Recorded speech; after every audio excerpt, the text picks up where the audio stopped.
قال رب إني ظلمت نفسي فاغفر لي.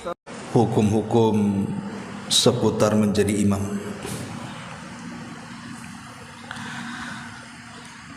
Kita baca hadisnya. An Abi Hurairah radhiyallahu anhu anin Nabi sallallahu alaihi wasallam qala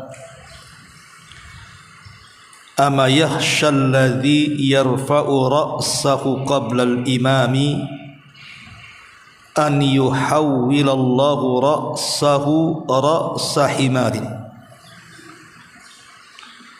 aw yaj'alullahu suratahu surata himarin.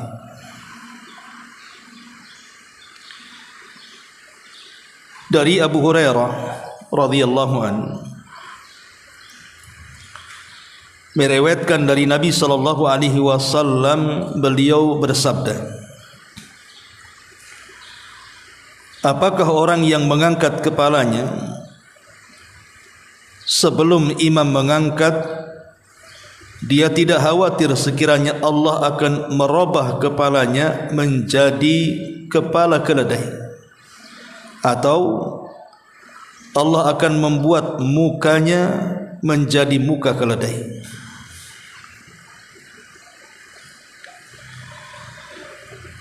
Baik, masyarul muslimin muslimat yang dimuliakan Allah Subhanahu wa taala, sedikit bicara soal keutamaan menjadi imam.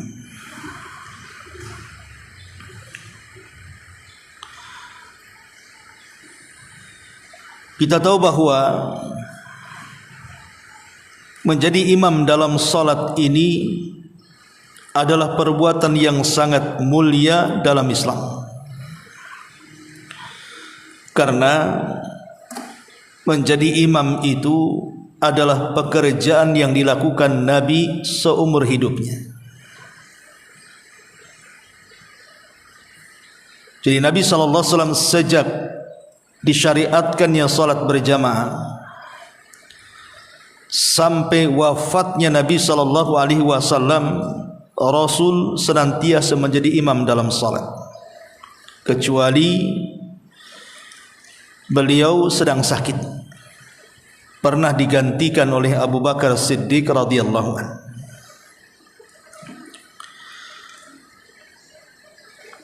Kemudian menjadi imam juga bagian daripada pekerjaan para khulafaur rasyidin. Abu Bakar Siddiq radhiyallahu anhu selama menjabat menjadi khalifah senantiasa menjadi imam, bukan dalam pemerintahan saja tapi juga imam dalam salat. Begitu juga Umar bin Khattab radhiyallahu anhu, bukan hanya menjadi imam dalam pemerintahan, juga menjadi imam dalam salat, bahkan terbunuh saat menjadi imam. Ditusuk oleh orang Majusi namanya Abu Lu'lu. Begitu juga Utsman bin Affan radhiyallahu anhu, bukan hanya menjadi imam dalam pemerintahan, dia juga menjadi imam dalam salat. Bahkan Ali juga terbunuh saat hendak mengimami salat subuh oleh seorang khawarij namanya Abdurrahman ibn Mulzam. Jadi menjadi imam itu adalah pekerjaan Nabi dan pekerjaan para khulafaur rasyidin dan pekerjaan para imam, para immatul muslimin, para ulama salaf. Mereka senantiasa mengejar pekerjaan imam, bukan soal dunia tapi soal pahala yang besar di dalamnya. Memang terjadi silang pendapat, mana yang lebih afdal, menjadi muadzin atau menjadi imam. Sebagian para ulama mengatakan bahwa menjadi muadzin itu jauh lebih afdal dibandingkan menjadi imam. Kenapa? Karena keutamaan yang dijelaskan oleh Nabi SAW tentang muadzin ini sangat banyak, dan sedikit sekali Rasul menjelaskan tentang keutamaan menjadi imam. Contoh saja, Rasul mengatakan al-muadzinuna atwalun nas a'naqan yaumal qiyamah. Para muadzin itu akan menjadi manusia yang paling panjang lehernya pada hari kiamat. Bahkan Rasul mengatakan la yasma'u mada sautil muadzin jinnun wala insun wala syai'un illa syahida lahu yaumal qiyamah. Tidaklah ketika seorang muadzin mengumandangkan adzan dan suaranya didengar oleh jin, manusia dan apapun, kecuali yang mendengarkan akan menjadi saksi kelak pada hari kiamat bagi para muadzin. Bahkan seorang muadzin sendiri bisa mengusir syaitan sampai terkentut-kentut dalam hadis. Dan banyak lagi. Dan ini adalah pendapat daripada madhab Syafi'i dan Hanabila, dan yang dipilih oleh Imam Ibn Taimiyah rahimahullahu ta'ala, bahawa muadzin lebih afdal dibandingkan imam. Makanya di sini jangan pernah meremehkan kedudukan seorang muadzin, karena terkadang di masyarakat ada orang-orang yang memandang remeh muadzin dan lebih menghargai imam. Kadang-kadang muadzin itu ya dianggap biasa-biasa saja. Padahal kedudukan muadzin itu menurut Imam Ibn Taimiyah lebih utama dibandingkan imam, karena dia yang menjamin waktu salat, yang mengingatkan manusia untuk salat, yang mengajak manusia untuk salat. Walaupun demikian, ada juga yang berpendapat bahwa imam jauh lebih afdal dibandingkan muadzin, karena bagaimanapun imam itu adalah pekerjaan Nabi dan pekerjaan para khulafaur rasyidin. Tapi yang jelas bahwa kedua madhab ini memiliki dalil masing-masing. Yang mengatakan muadzin lebih afdal, mereka memiliki dalil yang kuat. Begitu juga yang mengatakan imam lebih afdal, juga memiliki dalil yang kuat. Dua-duanya adalah pekerjaan mulia. Maka jangan pernah meremehkan dua pekerjaan ini. Sekali lagi, bukan bicara soal basirah, soal gaji ataupun dunia, tidak. Kita bicara soal pahala. Ma'asyiral muslimat yang dimuliakan Allah Subhanahu wa ta'ala, kenapa menjadi imam itu begitu penting dan apa keistimewaannya? Ma'asyiral muslimat yang dimuliakan Allah Azza wa Jalla, pertama, menjadi imam ini adalah wasilah dakwah yang paling utama di masyarakat. Karena umumnya imam-imam di masjid manapun, di musholah manapun, itu sangat dimuliakan oleh masyarakat. Bahkan cara penyebutannya saja, masyarakat itu lebih memanggil gelaran imamnya, bukan namanya. Kemana Pak Imam? Di mana Pak Imam? Dari mana Pak Imam? Mau ke pasar ya Pak Imam? Begitu masyarakat. Justru pekerjaannya yang disebut-sebut untuk memuliakan bahwa imam masjid ini luar biasa. Bahkan saya punya teman menjadi imam di masjid itu, karena kebetulan masjidnya samping pasar, setiap belanja semua orang pasar menggratiskannya. Ambil saja Pak Imam, nggak usah bayar katanya. Artinya bahwa masyarakat menghargai Pak Imam. Disitulah kesempatan bagi imam untuk berdakwah. Karena umumnya masyarakat mendengarkan ucapan imam. Maka menjadi imam itu adalah wasilah dakwah yang paling mulia, wasilah dakwah yang paling mudah untuk menyebarkan kebaikan di tengah-tengah masyarakat. Ini yang pertama. Ma'asyiral muslimat yang dimuliakan Allah Subhanahu wa ta'ala. Kemudian yang kedua, menjadi imam ini tujuannya adalah supaya orang-orang yang salat ke masjid, salat mereka tidak centang perenang. Ibu bayangkan kalau seandainya salat tidak ada imamnya, mungkin orang sembarang mencari tempat untuk salat. Ada yang di pojok, ada yang di tengah, ada yang di pinggir, ada yang depan, ada yang di belakang, terserah dia. Contoh saja orang yang salat sunnah lah. Kalau habis salat wajib, kita lihat orang salat sunnah itu kan di mana-mana tuh. Tidak ada rapi-rapinya itu. Suka-suka dia mengambil tempat di masjid.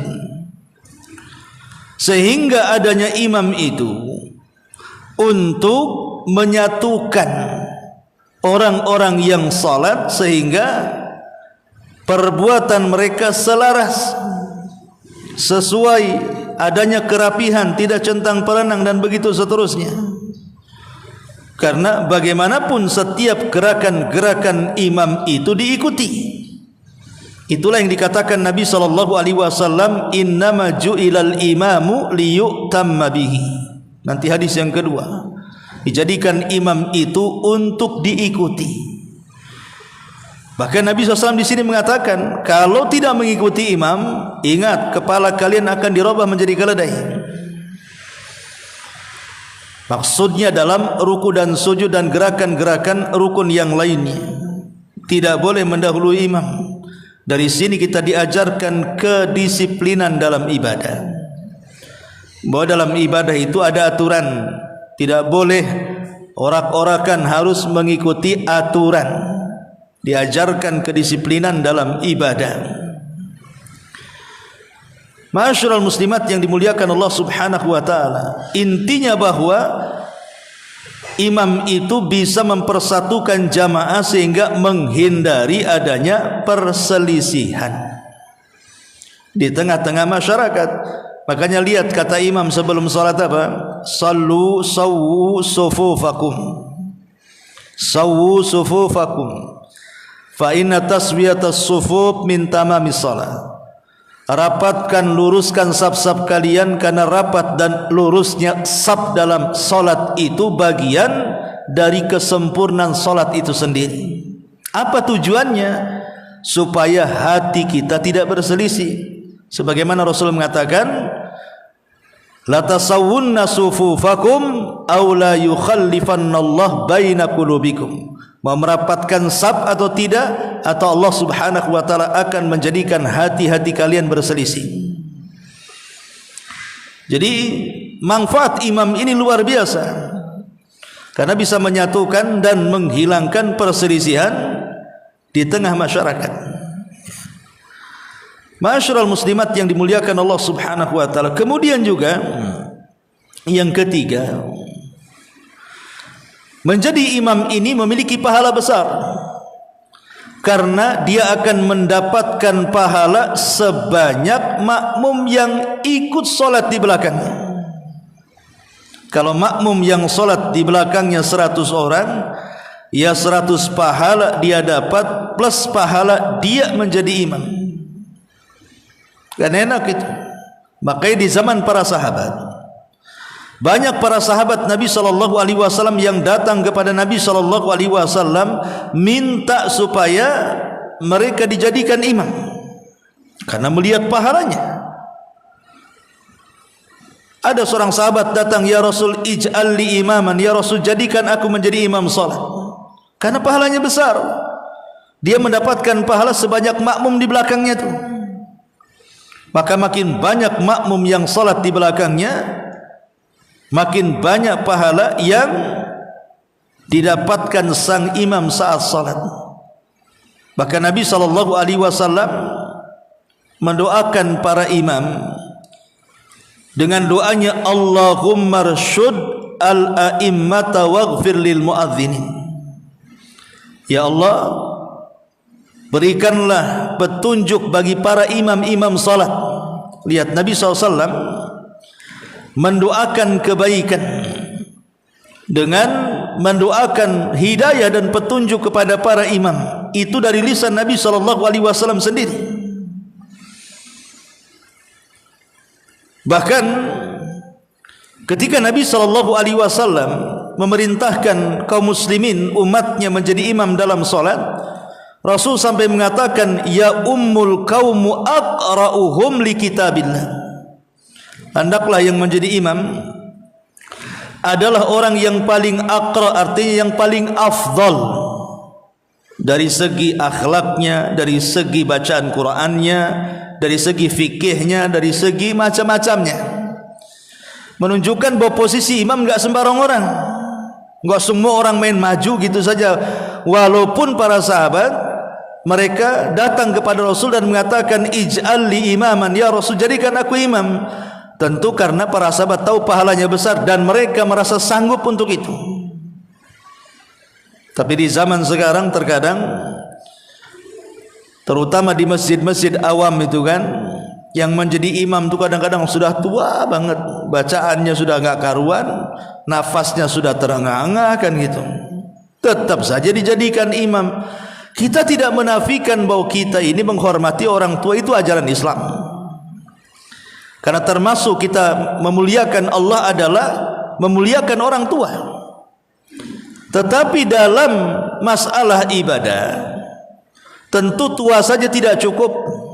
Karena Nabi SAW mengatakan Aqra itu artinya yang paling bagus bacaan Qur'annya, yang paling banyak hafalannya, yang paling banyak pengetahuan tentang fikih salatnya. Bahkan sebagian syarat menjadi imam itu juga yang makmumnya redha dengan dia, makmumnya senang dengan dia. Karena ada sebagian makmum itu tidak suka dengan imam, entah akhlak di luarnya kurang bagus, entah mungkin bacaannya falas atau apa, kurang enak didengar kan itu, sehingga makmum tidak suka. Pokoknya kalau jadi imam saya tidak suka tuh, bacaan Fatihahnya tidak jelas umpamanya. Jadi imam itu harus yang betul-betul oleh makmum disenangi. Supaya apa? Supaya hati makmum ketika solat itu merasa khusyuk. Kalau dia tidak suka dengan imamnya, dia mikir imam terus dalam solat jadinya kan. Apa nggak ada imam lain di sini nih, kok dia saja padahal banyak yang bagus. Ya. Makanya Nabi SAW mengatakan, ya ummul qaumu aqra'uhum li kitabillah. Sampai dikatakan cari yang paling aqra'. Bukan hanya sekedar tuanya, senioritas, enggak, tapi demi kenyamanan makmum. Karena di zaman Nabi juga banyak anak-anak yang lebih mudah dijadikan imam dan makmumnya orang-orang tua. Ma'asyiral muslimat yang dimuliakan Allah Subhanahu wa taala. Dan sekali lagi bahwa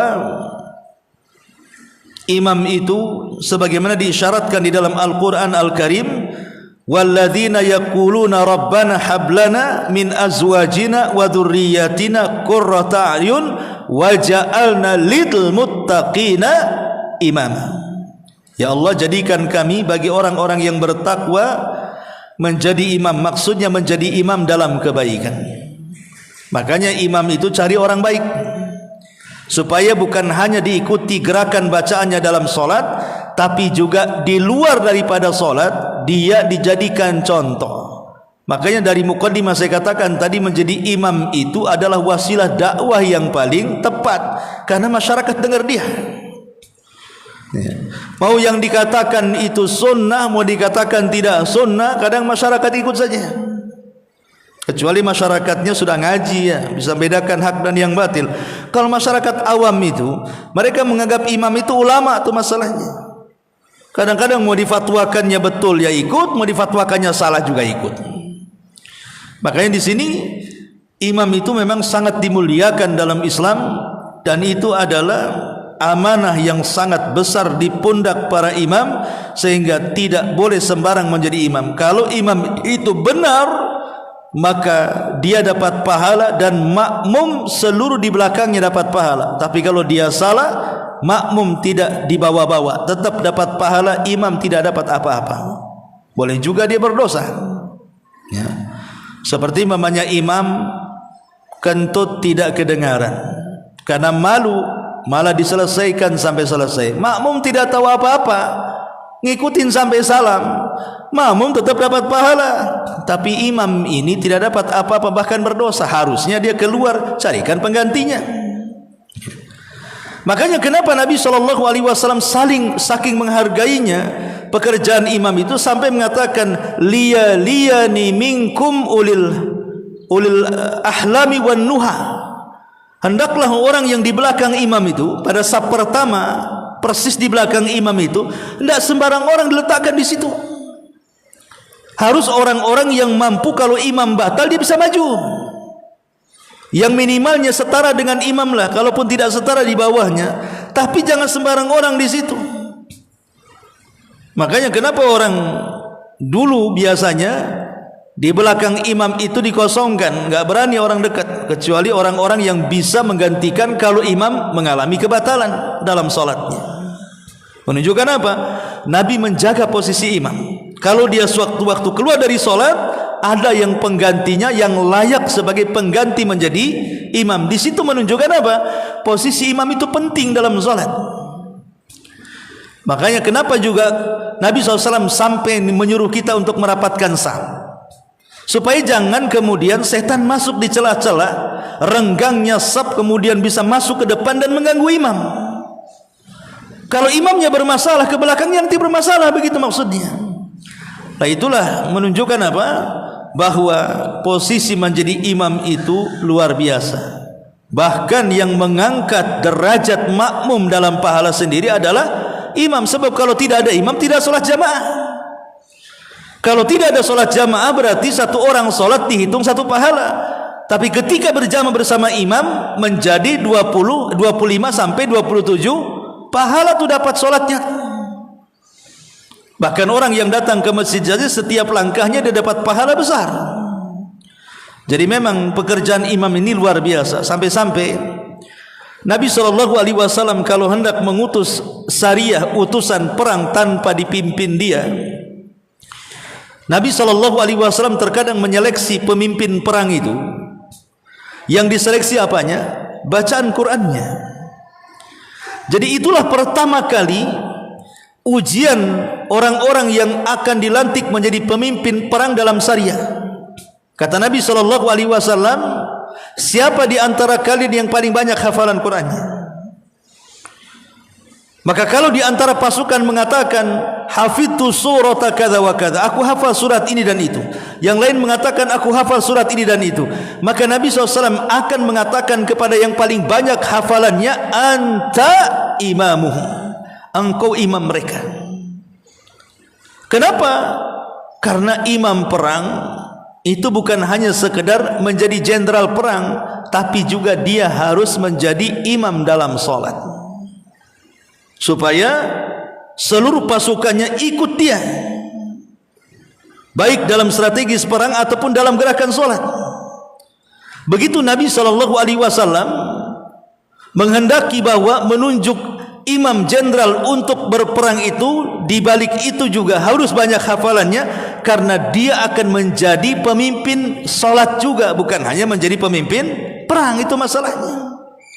Sebagaimana yang ma'ruf, seorang jenderal yang dipilih Nabi untuk memimpin syariah, tiba-tiba kemudian setelah dia berada di pasukannya, setiap dia solat asikulhu yang dibaca.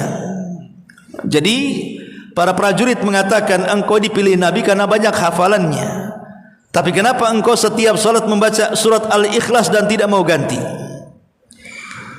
Kata imam ini, kalau kalian tidak suka dengan saya, silakan solat masing-masing. Tapi tidak ada yang berani, karena bagaimanapun jenderal perang ada imam solat, kan begitu.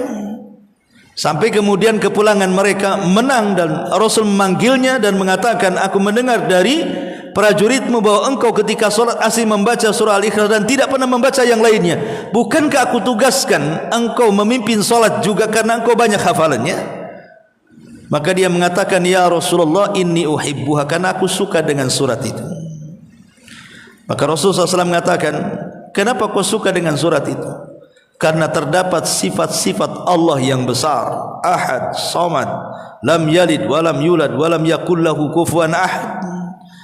Maka Allah mengatakan, hubbuka iyyaha adkhalakal jannah, kecintaanmu kepada surat itu menjadikan Allah akan masukkan kau ke dalam surga.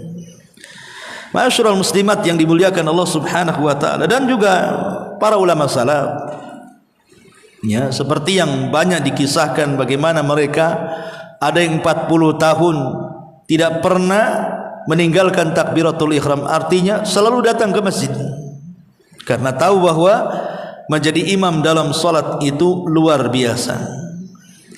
Ini diantara sekilas tentang keutamaan menjadi imam. Baik, ya. Kita masuk pada pembahasan hadis yang kita baca. Ma'asyiral muslimat yang dimuliakan Allah Subhanahu wa taala. Dalam hadis ini Abu Hurairah radhiyallahu an meriwayatkan, dan nama Abu Hurairah radhiyallahu an adalah Abdurrahman ibn Sakhr. Di zaman jahiliyah namanya Abdus Syamsi. Adapun Abu Hurairah hanya gelar saja. Gelar yang diberikan Nabi SAW karena suka anak kucing. Makanya kemudian Rasul mengatakan, ya Abal Hir, wahai bapak kucing. Maka sejak itulah namanya dilupakan, gelarnya yang muncul. Karena ada orang-orang itu terkadang namanya tidak tahu, tetapi kunyahnya yang terkenal. Contoh namanya Abu Bakar, Abu Bakar Siddiq radhiyallahu anhu. Mungkin ibu-ibu yang usianya 40-50 tahun sampai sekarang nggak tahu tuh namanya Abu Bakar tuh. Ya tahunya Abu Bakar kan gitu ya. Padahal nama Abu Bakar bukan Abu Bakar. Namanya siapa? Siapa yang tahu nama Abu Bakar? Nggak tahu? Kan saya katakan 60 tahun pun nggak tahu nama Abu Bakar.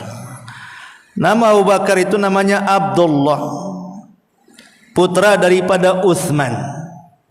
Utsman itulah yang digelari dengan Abu Kuhafa. Makanya Rasul kadang-kadang memanggil Yabna Abi Kuhafa, wahai anak Abi Kuhafa. Namanya Abdullah ibn Utsman ibn Abi Kuhafa. Tapi kenapa kemudian yang dikenal Abu Bakar kan? Namanya lupa tapi kunyahnya masyhur. Kayak saya lah. Orang kalau kenal Abu Humairah ya Abu Humairah saja, tidak tahu pula nama asli saya. Ya.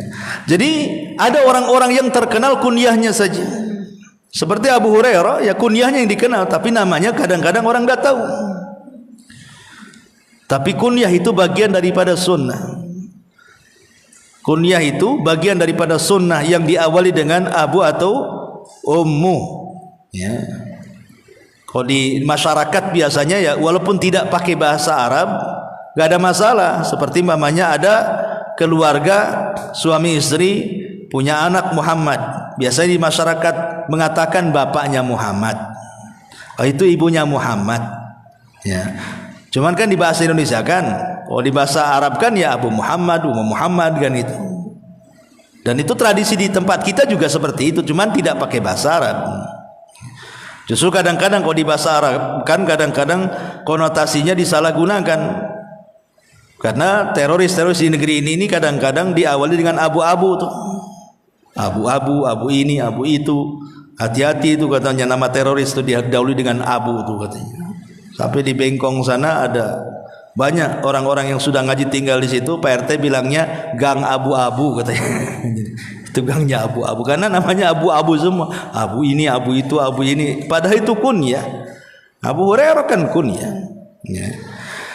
Jadi Abu Hurairah radhiyallahu an meriwayatkan dari Nabi sallallahu alaihi wasallam. Dia mengatakan, apakah orang yang mengangkat kepalanya sebelum imam mengangkat kepala, dia sudah mengangkat kepala, maksudnya dalam sujud dan ruku. Karena memang dalam salat itu posisi yang paling menentukan itu di sujud dan di ruku. Berapa banyak orang yang salat sudah bertahun, bahkan dalam hadis itu sudah 60 tahun, tapi tidak dianggap salatnya oleh Allah Azza wa Jal, tertolak salatnya di hadapan Allah karena masalah dalam dua gerakan ini. Tidak tumakninah dalam ruku dan sujudnya. Makanya Nabi SAW menjelaskan tentang masalah ruku dan sujud ini. Disinilah tempat dosa-dosa kita dirontokkan. Jadi saat kita sholat, saat ruku itulah dosa-dosa di pundak kita dirontokkan, dan saat sujud dosa di kepala kita dirontokkan semuanya. Makanya Nabi SAW mengistilahkan, bagaimana pendapat kalian kalau seandainya di depan rumah kalian ada sungai, kalian mandi sehari 5 kali, bukankah akan bersih? Sahabat mengatakan, tentu ya Rasul, begitulah solat 5 waktu, akan membersihkan dosa-dosa kalian. Kapan rontok dosa ketika solat? Saat posisi ruku dan posisi sujud. Makanya terkadang Nabi SAW itu disifatkan rukunya, panjang rukunya sama dengan berdirinya, panjang sujudnya sama dengan rukunya. Saking dua tempat ini diperhatikan betul sama Nabi SAW. Karena di tempat ruku disitulah kita mengagungkan Allah Subhanahu wa ta'ala. Subhana rabbiyal azim, mengagungkan Allah. Adapun saat sujud disitulah doa-doa kita diijabah. Maka Nabi SAW mengatakan, fajtahidu fid du'a, bersungguh-sungguhlah kalian dalam sujud itu dengan doa. Faqaminun an yustajabalah, hampir-hampir tidak mungkin ditolak doa dalam sujud itu. Makanya di sini Nabi SAW mengatakan, amma yakhshal ladzi yarfa'u ra'sah qabla al-imam. Apakah orang-orang yang mengangkat kepalanya sebelum imam, maksudnya ruku dan sujud? Tidak khawatir. An yuhawwilallahu ra'sahu ra'sa himarin.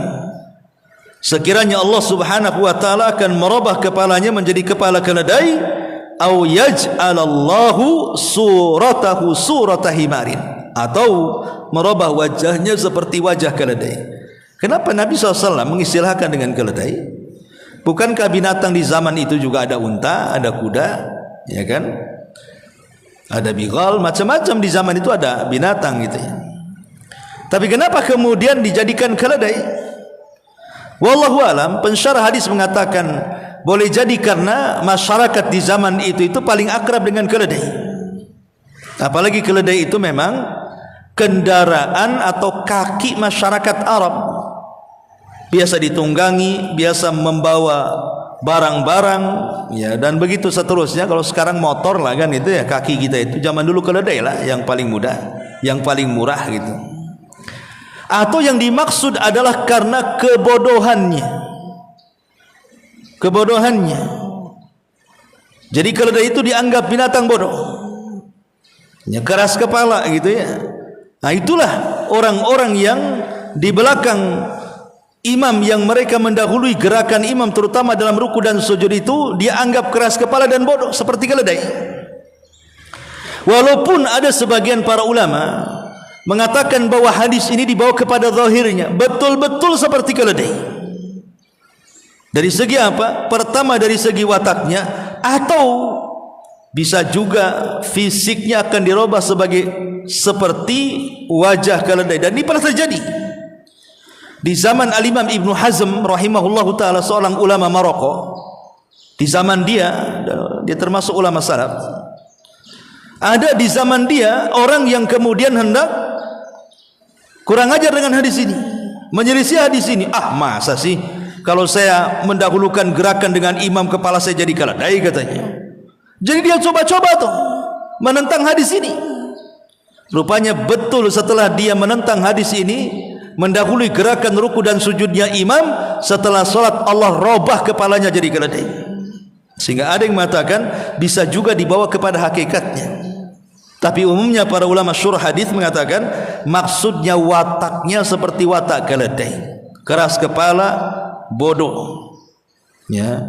Atau bahasa yang populer, tolol, gara-gara ini demo semuanya, ya. Ma'asyiral muslimat yang dimuliakan Allah Subhanahu wa ta'ala, intinya bahwa ada beberapa faedah dari hadis ini. Pertama, haram hukumnya mengangkat kepala dalam ruku ataupun sujud mendahului ruku dan sujudnya imam. Haram hukumnya. Haram hukumnya mengangkat kepala dalam ruku dan sujud mendahului ruku dan sujudnya imam, karena di sini ada ancaman keras dengan menyamakan kepala dan wajahnya seperti keledai. Yang kedua adalah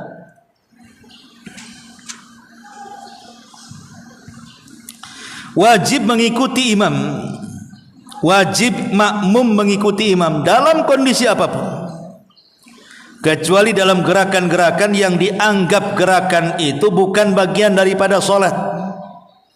Seperti imam gatal kepalanya, ya tidak usah diikuti. Masa makmum ikut garuk-garuk? Karena itu bukan gerakan solat. Tapi kalau gerakan itu adalah gerakan solat, memang bagian daripada rukun wajib atau sunnah solat yang jelas riwayatnya, bukan perkara-perkara batil, maka makmum wajib mengikuti imam. Berdasarkan hadis, innama ju'ilal imam liyu'tamma bihi. Ma'asyiral muslimat yang dimuliakan Allah Subhanahu wa taala. Kemudian yang ketiga, ada hadis yang mengatakan, hadis Abu Hurairah secara marfu, alladhi yahfad wa yarfa qabla al-imam innama nasiyatuhu biyadi syaitan. Orang yang membungkuk atau mengangkat sebelum membungkuk dan mengangkatnya imam, sesungguhnya tengkuknya sedang dikuasai setan. Karena setan itu tidak menghendaki solat kita ini mendapatkan pahala 100%. Kalau bisa dibatalkan dengan cara gerakannya mendahului imam, sehingga tidak jelas mana imam mana makmum jadinya. Kemudian yang keempat, annal jaza min jinsil amal, bahwa balasan itu disesuaikan dengan amalan. Ketika dia mengangkat kepalanya, maka kepalanya yang akan dirubah menjadi kepala keledai. Rasul tidak mengatakan kakinya, Rasul tidak mengatakan tangannya, badannya, karena yang salahkan kepalanya. Kepalanya mengangkat duluan imam, maka kepala yang jadi sasaran dirubah jadi keledai, gitu maksudnya. Karena memang otak manusia itu ada di kepala, jadi akan diletakkan kebodohan dalam kepalanya, seperti bodohnya keledai. Kemudian juga ketika Nabi SAW memberikan ancaman dengan dirubahnya kepala ini menjadi kepala keledai, hendaklah menjadi sebuah cambuk bagi para makmum untuk lebih berhati-hati dalam gerakan, untuk lebih berhati-hati dalam gerakan, dan perhatikan betul-betul imam yang kalian jadikan imam. Kemudian tadi sudah dijelaskan bahwa perubahan kepala ataupun wajah menjadi keledai itu bisa dibawa kepada zahirnya, artinya hakikatnya. Ya kalau Allah berkehendak bisa dirubah betul-betul jadi keledai. Atau yang dimaksud adalah perangai keledai akan dimasukkan ke kepalanya berupa keras kepala dan kebodohan itu. Nah, ini diantara faedah dari hadis yang disebutkan di sini. Ma'asyiral muslimat yang dimuliakan Allah Subhanahu wa taala, sedikit bicara tentang imam ini. Ada beberapa syarat yang harus dipahami tentang siapa yang berhak menjadi imam itu. Pertama, yang berhak menjadi imam itu harus agama Islam. Enggak boleh agama selain Islam jadi imam pula. Makanya Nabi SAW mengatakan, para ulama mengatakan, yushtaratu fil imami an yakuna musliman falatasihu imamatul kufar. Disyaratkan imam itu harus muslim dan tidak sah imam itu orang kafir. Kemudian yang kedua yang harus dipahami syarat menjadi imam itu, yushtaratul imam an yakuna aqilan fala tasihul imamatul majnun. Imam itu harus berakal, jangan orang gila jadi imam. Karena bagaimanapun kalau orang gila jadi imam bermasalah kepada makmumnya, termasuk orang mabuk jadi imam, tidak boleh. Kemudian yang ketiga, yushtaratu fil imami an yakuna dzakaran. Menjadi imam salat itu harus laki-laki. Ingat kasus di London dulu, di mana itu? Ada seorang wanita beragama liberal menjadi khatib Jumat dan menjadi imam. Lah ini kata para ulama tidak boleh. Karena kalau tetap dilakukan salatnya tidak sah. Ulama mengatakan fa in fa'alu fa salatuhu fasidatun. Kalau mereka masih melakukan menjadikan wanita menjadi imam bagi laki-laki, salatnya tidak sah, fasad, rusak salatnya. Dan itu berdasarkan kesepakatan madzhabul arba', Hanafiyah, Malikiyah, Syafi'iyah, Hambaliyah, dan dinukilkan ijma konsensus para ulama batal solat yang imamnya perempuan. Kemudian yang keempat, bagaimana kalau seandainya imamatul khunsa lirrijal, imamnya ini memiliki dua kelamin, yang satu kelamin laki-laki, yang satu kelamin perempuan. Dalam bahasa fikih disebut khunsa namanya. Kelaminnya dua nih, boleh nggak menjadi imam bagi laki-laki? Maka para ulama mengatakan sebaiknya tidak dijadikan imam, karena kita tidak tahu bagaimana kalau yang berfungsi perempuan, berarti lebih ke perempuan kan gitu. Makanya sebaiknya tidak dijadikan imam yang punya dua kelamin di sini. Kemudian juga yang selanjutnya, bahwa imam itu al-qudwatu alal qiraah, dia adalah percontohan dari bacaan. Makanya orang yang tidak baik Fatihah dan juga tasyahud akhirnya, bacaan Fatihah dan bacaan tasyahud akhirnya, tidak layak jadi imam. Ulama mengatakan yang tidak baik bacaan Fatihahnya, yang tidak baik bacaan tasyahud akhirnya, karena tasyahud akhir rukun masalahnya, itu tidak layak menjadi imam. Apalagi sampai kemudian kalau dia membaca Fatihah itu ada lahan, lahan itu yang merubah makna, sehingga maknanya itu bisa merubah, seperti mamanya dia mengatakan ihdina dibaca ahdina, itu kan merubah mana ya, ihdina ahdina. Atau umpamanya, kecuali memang kalau ada perselisihan panjang pendek, umpamanya maliki yaumidin dengan maliki yaumidin, itu tidak ada masalah, karena ada yang membaca mimnya panjang, ada yang membaca mimnya pendek kan itu.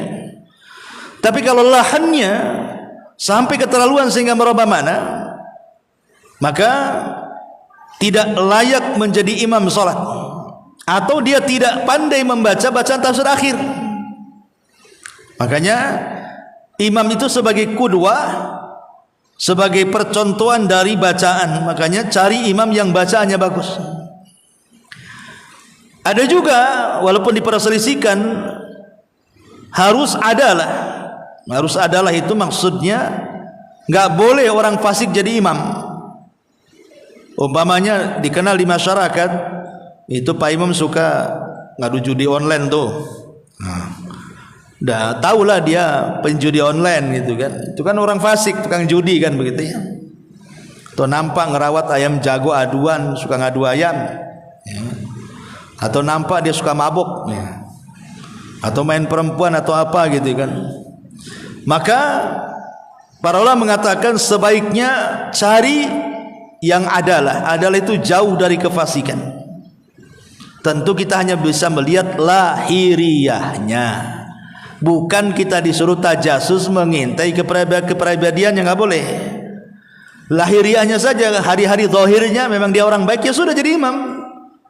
Jangan kemudian tajasus, ibu ngirim mata-mata, diintip 24 jam, dia mau kemana Pak Imam ini? Itu tidak boleh tajasus ya. Kita hanya melihat zahir lahiriah, bukan disuruh mengintai ya. Pokoknya selama nampak adalahnya, layak jadi imam. Karena kan kita lebih tenang di belakang orang yang kita anggap baik gitu ya. Dan kita ini gerusak-gerusu hatinya kalau di belakang kita ini menjadi makmum di belakang imam yang bermasalah akhlaknya. Nah ini juga walaupun secara sah dan tidaknya, selama dia muslim, walaupun dia fasik, sah sholatnya, nggak ada masalah kan gitu ya. Tapi ada hadis yang mengatakan bahwa sholat di belakang imam yang dibenci itu makruh hukumnya. Namanya imamnya ahli bid'ah, ya makruh hukumnya, nggak suka saya itu imam itu buat bid'ah dalam sholat. Ya. Sah sholatnya tapi makruh kata para ulama. Ada juga yang mengatakan lihat apakah dia menyebarkan bid'ahnya atau mengkonsumsi dirinya sendiri saja. Kalau dia mengkonsumsi bid'ahnya diri sendiri saja, tidak disebar kepada orang lain, tidak ada masalah. Tapi maksudnya kalau dia menyebar bid'ahnya ke jemaahnya, itulah yang dimakruhkan. Ada juga yang merinci seperti itu. Wallahu a'lam bishawab. Ini diantara tambahan faedah dari bab al-imam. Baik, sampai di sini. Kalau ada yang mau bertanya silakan.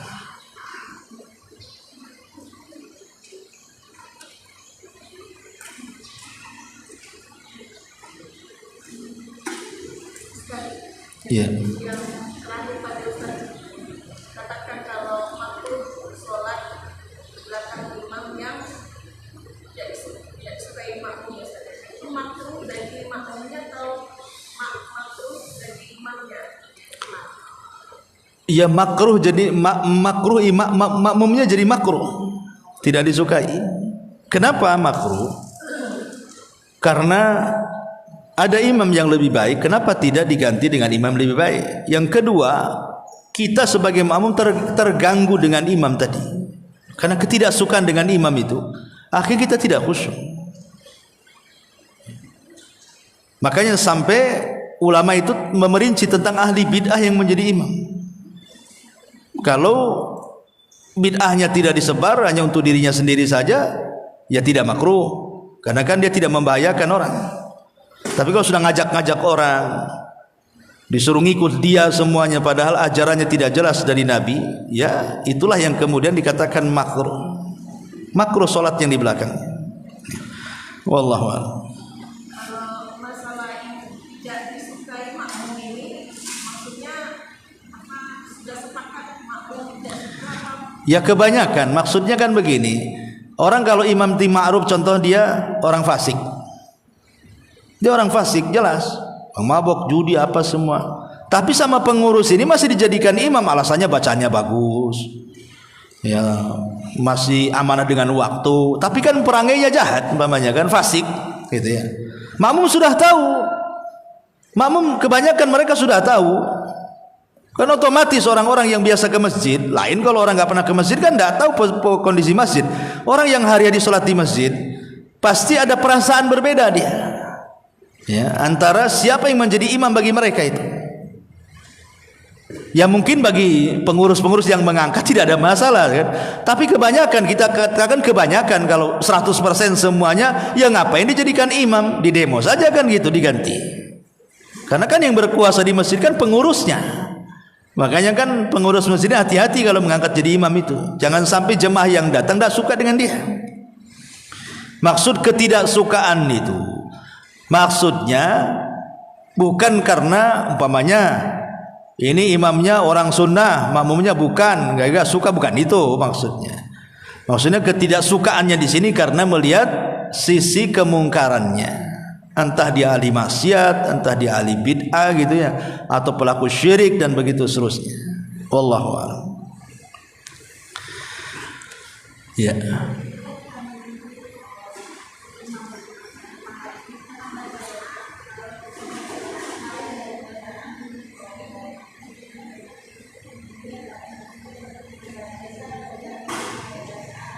Baca doa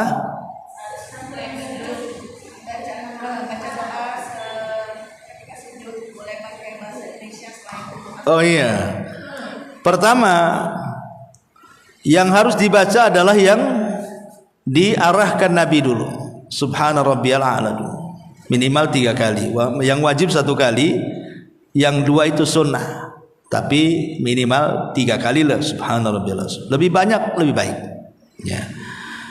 Adapun tentang doa selain daripada doa yang kita baca, terutama dalam sholat sunnah kan kita bisa sujud lama. Kalau sholat wajib kan tidak bisa, harus ikut imam kan. Tergantung imamnya, kalau imam tumaninah lama ya adalah kemungkinan kita doa.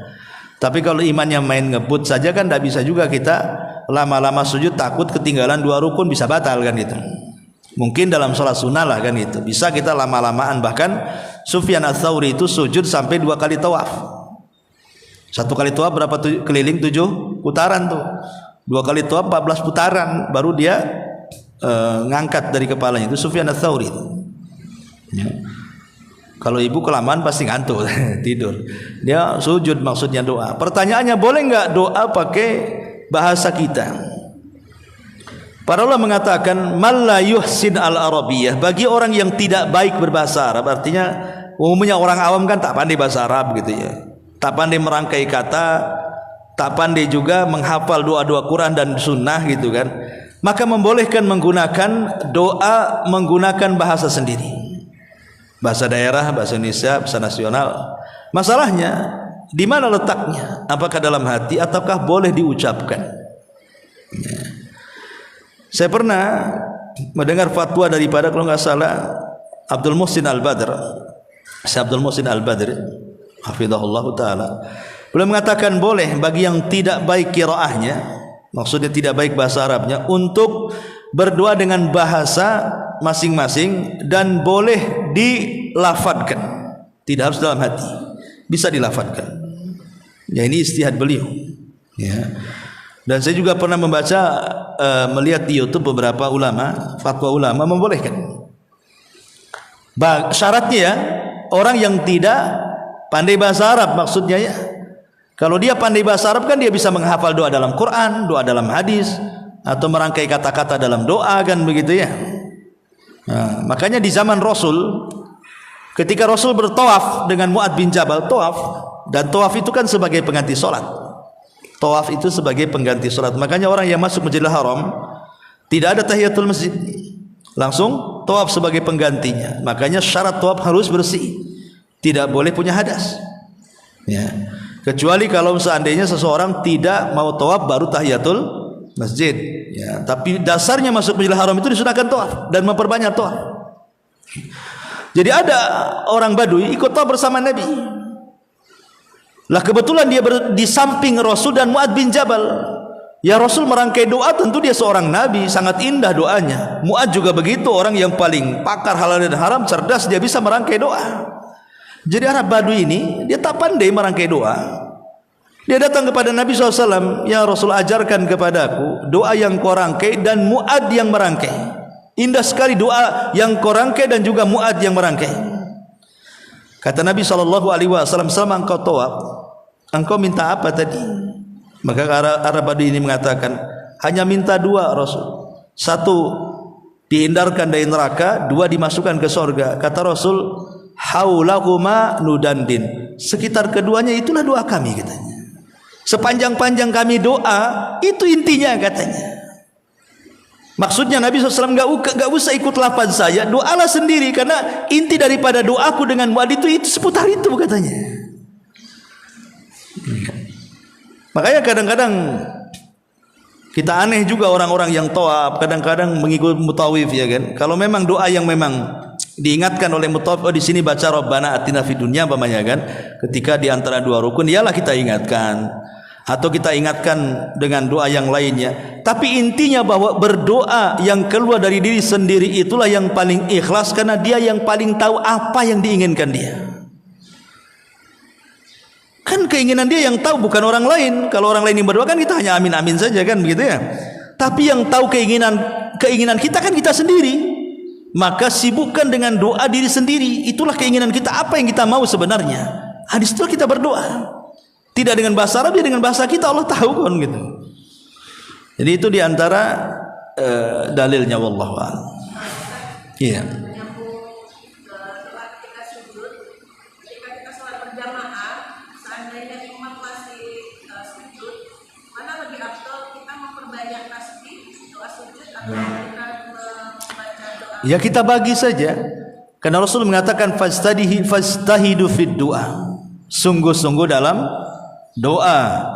Artinya kesempatan kalau imamnya memang tumanina, kan ada imam yang tumanina sujudnya lama, enak gitu. Kalau imam dia itu dikasih kesempatan sujud, berdoa, dikasih kesempatan ruku, dikasih kesempatan tasawuf akhir lama gitu kan, sehingga bisa membaca sampai ke perlindungan, sampai ke doa, sampai macam-macam doa baru salam. Kan ada imam-imam yang memang tumanina.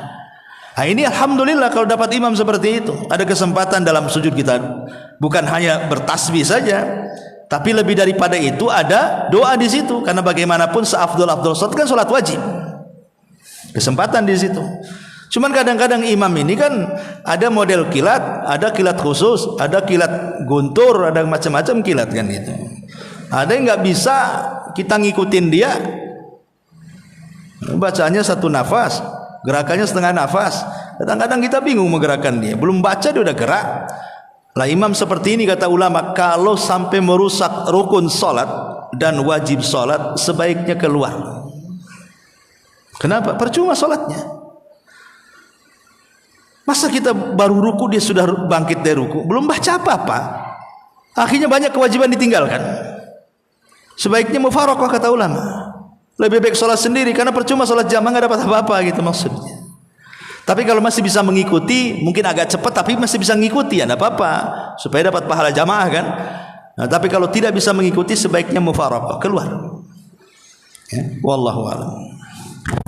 Baik, sudah. Subhanallah wa bihamdika, asyhadu an la ilaha illa anta, astaghfiruka wa atubu ilaik.